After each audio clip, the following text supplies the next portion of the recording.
Salutare tuturor! Mă numesc Frunza Vanessa, învăț în școala primară numărul 82, clasa 4A, învățător Antonigo Alina. Astăzi voi cânta cântecul Vrem în pace să trăim.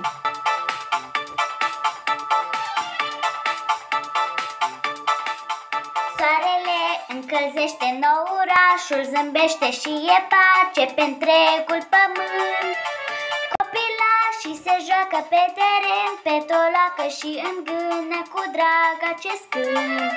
Vrem să fie bucurie, vrem în pace să trăim, cu părinții împreună la braț să pășim. Cu părinții împreună la braț să pășim.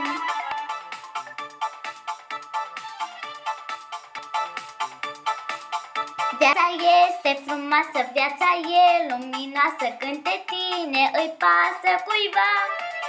Să faci tot ce e bine, să ai zile senine și să-ți cânte mereu inima. Vrem să fie bucurie, vrem în pace să trăim, cu părinții împreună la braț să pășim.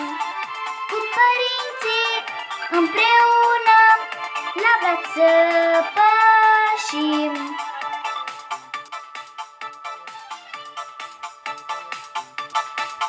Se întâmplă ca minune când avem gânduri bune și când trecem prin viață zâmbind.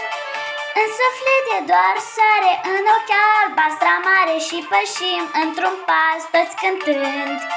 Vrem să fie bucurie, vrem în pace să trăim, cu părinții împreună la braț să pășim.